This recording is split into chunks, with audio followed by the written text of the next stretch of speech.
Hey, what is going on, guys? In this video today, we're going to be going over 5 Fortnite Season X tips that I wish I had known earlier. These tips are going to cover a variety of different things that I think are incredibly important when it comes to having success in Season X, and I think most of them are simple enough to where you don't need to be insane at the game to make use of them. So without further ado, let's get right into it. Alright, so the first tip in this video is going to be a super useful tip for rotating from a specific part of the map in Season X. As you guys hopefully understand by now, rotating is one of the biggest challenges of this new season, mainly due to the lack of vehicles and other forms of fast travel.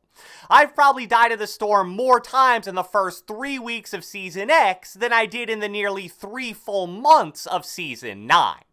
Now, if you take a quick look at the Fortnite mobility map, the section that I would say is lacking the most mobility is probably the top right corner. Sure, you have a bunch of drift boards, but they're in really non-populated areas, and those definitely aren't as good as the rifts in towns like Pleasant and Paradise. Now, what I'm guessing most of you guys are already aware of is that Pressure Plant contains an air vent that enables you to fly pretty high in the air. But if you hit that air vent in a specific spot and from a specific angle, you can go all the way from Pressure Plant to the Loot Lake Rift without your feet even touching the ground. And then, once you hit the Loot Lake Rift, you can go towards areas like Pleasant, Salty, or even towards Tilted/Shifty, which will also bring you right next to another rift outside of where Greasy Grove used to be. And then you could theoretically hit that and go somewhere else. So let me show you guys a sped up clip of this insane rotation method in action.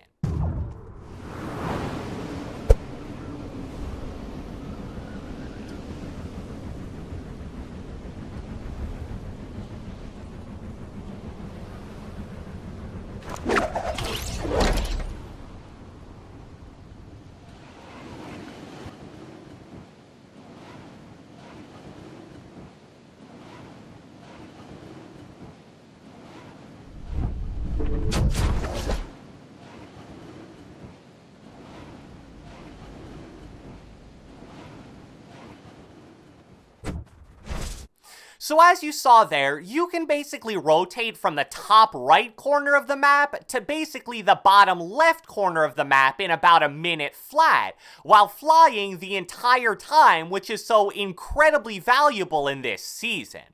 And as I mentioned earlier, and also tried to show in the clip, in case Pressure Plant to the Loot Lake Rift wasn't enough, you can then fly to and hit the Stonehead Rift immediately after, and go even further in whichever direction you desire. The next tip I want to discuss in this video involves the brand new version of Retail Row, which was modified about a week and a half ago in Update 10.10. Let me just say right off the bat that Retail Row, as of right now, is hands down the best spot in the entire game to get good loot. The reason why is because of the zombie spawners in the middle of the town. Are these things loud and annoying? Absolutely. But the loot that these spawners drop when you destroy them is just insane.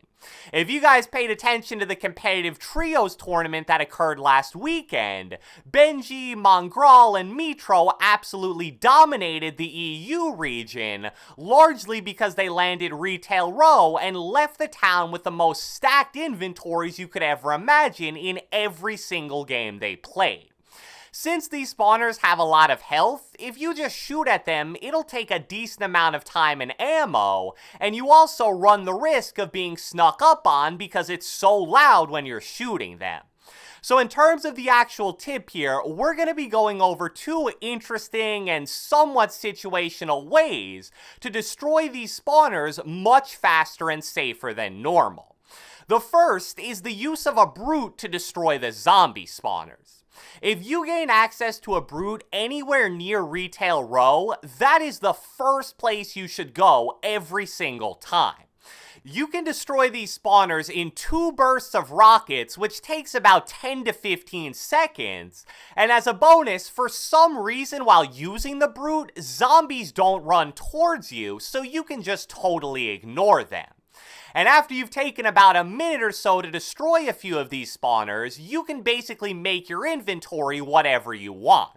Basically pick some combination of gold scar, gold combat, gold rocket launcher, chug jug, 6 chug splashes, 3 big pots, the list goes on and on. The other niche tip when it comes to destroying zombie spawners is that the new item called the Junk Rift, which was just added a few days ago, destroys a spawner instantly if thrown on top of it. So you're pretty much trading 1 Junk Rift for a combination of much better loot. Moving on, the next thing I want to talk about in this video are Boogie Bombs. I'm sure that by now, the vast majority of you guys know that Boogie Bombs are a very good counter to the brutes in Fortnite. Since the brute is so large, it's fairly easy to hit, and if you do so, it makes the players inside the mech pop out, and they dance as if they were the ones hit normally by a Boogie Bomb, making them super easy kills. Now, what I don't think enough players understand is that in Season X, you shouldn't be treating the Boogie Bomb as just this funny little counter to the mechs, but instead, you should treat them as one of the most important items in the entire game. Especially towards the end of matches, there's a very high chance in every game you play that you'll run into a brute and be forced to fight it. I'm sure I don't need to convince you guys how difficult of a task that's gonna be. With Boogie Bombs, however, that seemingly impossible challenge now becomes pretty much a free kill. I never thought I'd see the day where I'll regularly pass up various shield items for Boogie Bombs, but in Season X, that's exactly what I'm doing, and I'd seriously recommend for you guys to do the same thing. The final 2 tips in this video both have to do with the brute, which has definitely been a major theme in this video, because sadly, it's such a major theme of Season X.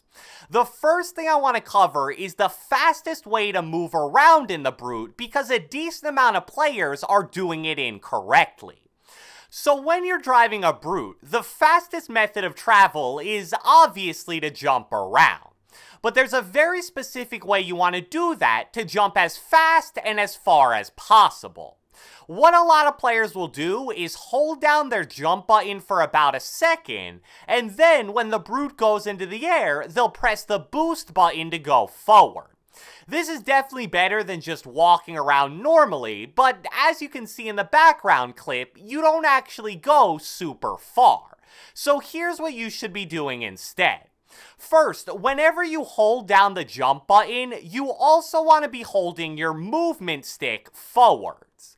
Seems kinda obvious, but trust me, a lot of players don't actually know that. Then, you want to let go of the jump button at a very specific time, as soon as you see the orange fire come out of the top back part of the mech. This will propel you up into the air, but also forward since you're holding the movement stick forward, and you want to continue to do that the entire time. Finally, as soon as you've reached the top of your jump and you feel like you're about to start falling down, that's when you press the boost button, which is B on Xbox and circle on PS4. And I'll play a clip of the correct method right now, and pay attention to how much further you get with this jump compared to the first clip.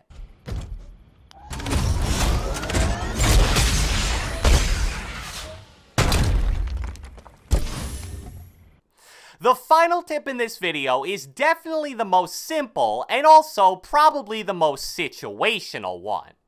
Tilted Town in Fortnite probably isn't a great town to fight in, because without being able to build, every fight is super fluky. However, if you're being chased and attacked by a mech and you're near Tilted Town, the town itself is actually the perfect counter to the mech. Because you can't destroy anything in the town, if you hide inside a building, the mech won't be able to touch you. So then, the driver and gunner will either be forced to just leave you alone, or they at least have to get out of the mech and fight you in a much more normal way. So, I hope you guys enjoyed this video, and if you watched the entire thing, be sure to let me know with a comment down in the comment section below. Let me know which of these tips you think is the most helpful / interesting, even if you already knew it. Be sure to leave a like, leave a comment, subscribe, turn on post notifications, do whatever the heck you want, and I will catch you guys next time.